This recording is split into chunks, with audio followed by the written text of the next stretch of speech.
Praises to Yahweh Bahashem Yahushai. Double honor to the elders and the apostles of Great Millstone who knew and teach well, who taught us this truth.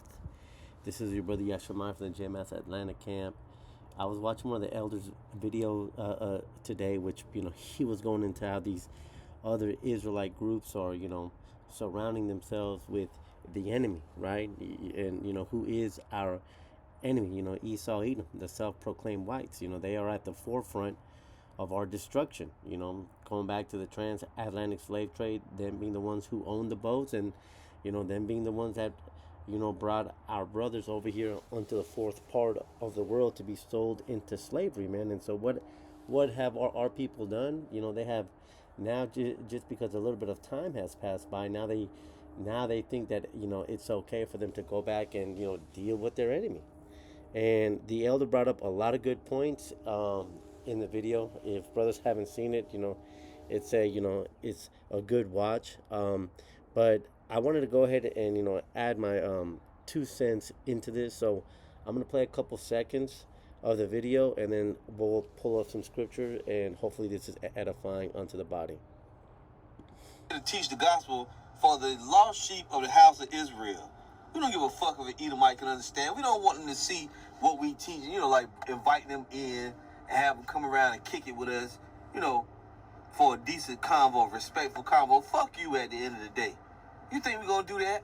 Now, when somebody like Vocab Malone come around and we go into the scriptures or whatever, we've done that in the past, but the apostles clearly did not invite Vocab Malone. We don't invite these people. From time to time, these Christians, these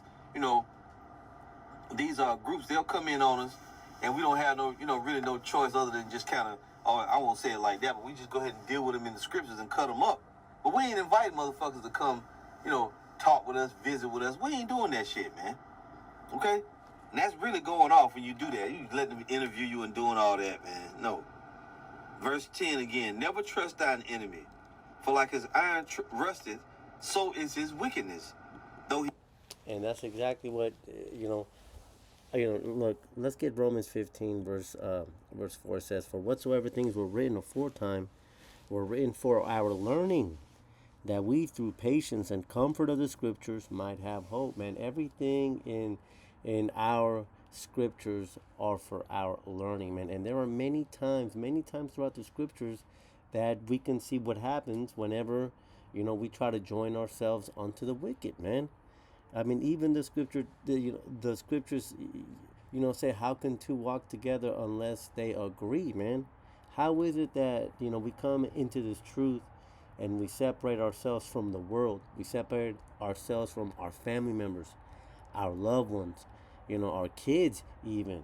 We change our entire way of being. Why? Because we've come out of Babylon, and then these Israelite groups decide to go back, and after they've done all this change, they've grown out their beard, they've gone on 25 different podcasts, then the next step for them is to invite the wicked into their house. I want to pull up, because as we just read here, the things that are written aforetime were written for our learning. Let's see what happened in the past when somebody did the same thing. This is 2 Kings chapter 20. Okay, and the background for the for this account is King Hezekiah is sick. He's about to die. He prays unto Yahweh Bahashem Yahushai. The Most High hears his prayer, and what he does is, well, let's go ahead and read this right here. It says, verse 12, it says, at that time, Berodach Baladan, the son of Baladan, the king of Babylon, sent letters and a present unto Hezekiah, for he had heard that Hezekiah had been sick.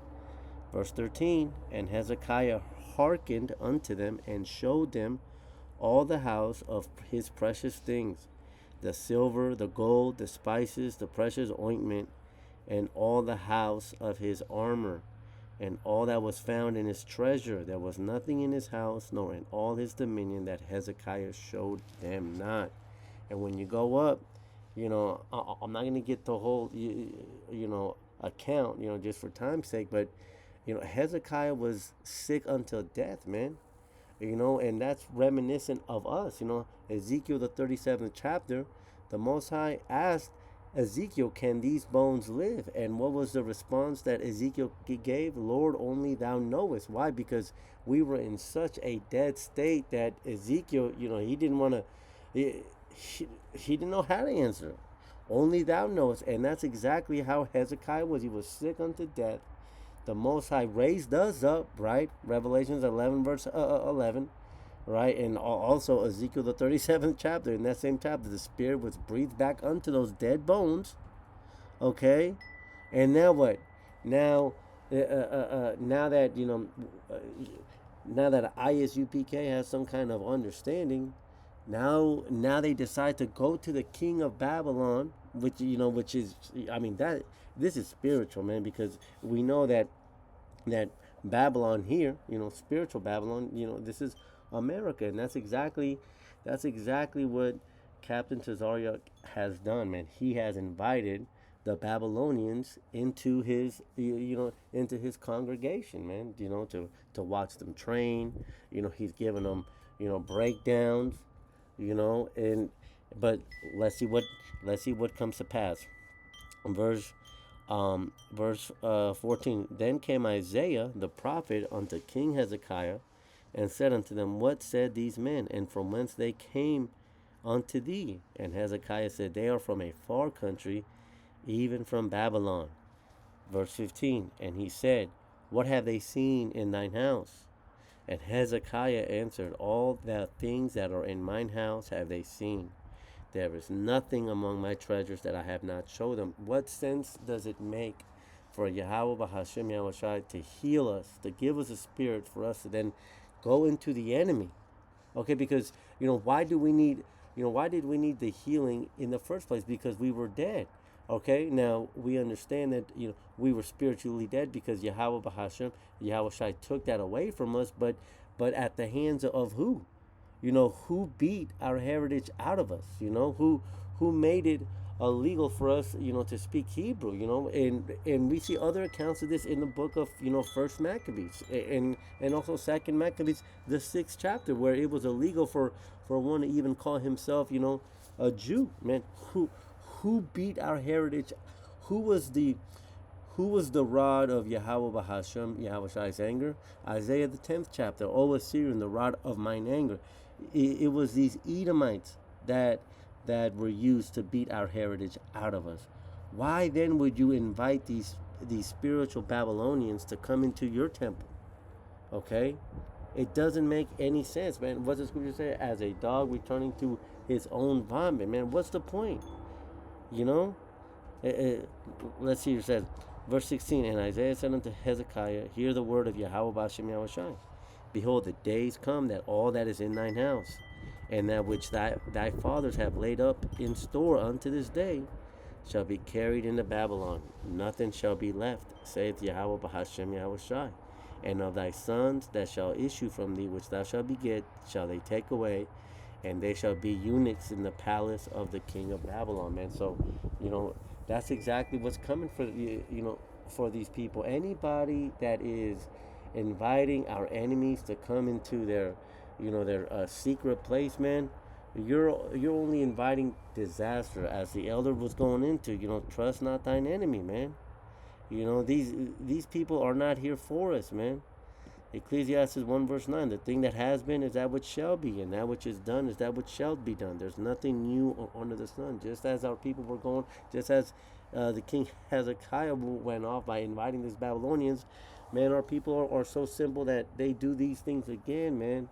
And Captain Tazariak will go on different podcasts, and he's got a response. What's the scripture says, ever learning but never coming into the understanding the full truth, right? I mean, he knows what the scripture says, but that's why it's one thing to know, but the scriptures also say, with all thy getting, get understanding. He doesn't have the understanding, because if he did, he would read back at the accounts, Romans 15, the things written aforetime were written for our learning, and he should know better. So either he doesn't know better, which means the Most High is not dealing with them, or he does know better, but he's got other ulterior motives, man. And even Yahweh Shai himself, This is Matthew 7 and 6. It says, give not that which is holy unto the dogs, neither cast ye your pearls before swine, lest they trample them under their feet and turn again and rend you. And that goes, perfect with what the elder was bringing out in Sirach 12 verse 10. Okay, because ultimately, these are pearls, man. These are, this is our wisdom before the nations, as mentioned in the book of Deuteronomy, man. These, even our own people, they can't get this understanding, man. Yahweh Hashem Yahushua has given us the ability to come into this truth so that we can edify the body, not so that we can, show off. Check out these pearls. Look at what happened to Hezekiah. And that's the same thing that Captain Tazariak did, man. He's showing off his pearls, man. He's showing off the, whatever small amount of wisdom that the Most High has given, because, they're not breaking down the MOTB, right? And what does the scripture say? Even that which thou hast not, even that shall be taken away from you. So even the little bit of wisdom that you think you have, the Most High will take that from you, man. All right? I'm about to wrap up here. Amos 3 verse 7. Surely the Most High will do nothing, but he reveals his secret unto his servants the prophets. And this goes hand in hand with that Matthew 7, because these are pearls, man. These are secrets. We bring these precepts, we bring this scripture up quite often, Amos 3 verse 7, because this shows that we have the 100% truth, starting with our elders and our apostles on down. But let's not stray from the scripture. These are secrets, man. These are secrets that we have been endowed with. We know about the parable of the talents, man. These are our talents. We're not given these talents to go to go show our enemy. Look at what Yahweh Hashem Yahushua gave me, and then for them to trot it under, because in the video, that Edomite, says that the way that Captain Tazariak was breaking the scriptures down were the most butchered he's ever heard. They're treading down under, man. And the point here is that these are secrets, man. Now, somebody might come across this video and say, "Oh yeah, well, the scripture also says to, let your light so shine." Yes, it does, man. Let your light so shine before who? Because after all, who are these scriptures for? First and foremost, the so-called blacks and Hispanics, but even more so on this case, on this side, only the 1/3, starting with the 144,000 on down, so there's some wisdom to be applied. Yes, let your light so shine, but for, first and foremost, that starts with the Israelites. Don't let your light so shine, for these, in front of these Edomites, because at that point, you're just opening yourself up for a world of hurt, man. And, I'm going to finish it off here with Proverbs 11 and 13. It says, a talebearer reveals secrets, but he that is of a faithful spirit conceals the matter. And that's exactly what Captain Tazariak was doing, man. These are secrets that the whole world, is blind to. Our people are blind to, man. The majority of the world is blind to this truth, and we've been given this secret, and now this guy's becoming a talebearer, but not even a talebearer, to just anybody, but a talebearer unto, a Edomite. Are you kidding me? It just doesn't make any sense that, they won't go into the MOTB the right way, but then they'll go into everything else, but then they'll do it for a Edomite. Make that make sense, man. But, what's that? Second Timothy, warns us about the way that evil men would be in the end days, man. Lovers of themselves, and that's ultimately what that is, man. These people, these are the camps, they just want to be known, and we're not here for, listen to what I'm saying. We're not here for the numbers, but we are here for the number, okay? We're not here to get everybody, but we are here to get the 144,000, because ultimately that's what's needed, okay? That's why we're still in this thing. Let's get that. I'll go ahead and close out with that. Revelations chapter 7. Let's get verse 2. And I saw another angel ascending from the east, having the seal of the living God. And he cried with a loud voice to the four angels, to whom it was given to hurt the earth and the sea, saying, Hurt not the earth, neither the sea, nor the trees, till we have sealed the servants of our God in their foreheads. Man, we're not here for the numbers. We're here for the number, and that number is 144,000. Man, we are here to get the word out to our people. All right, we're not here to cast it out, man. So hopefully this has been edifying, and until the next one, shalom.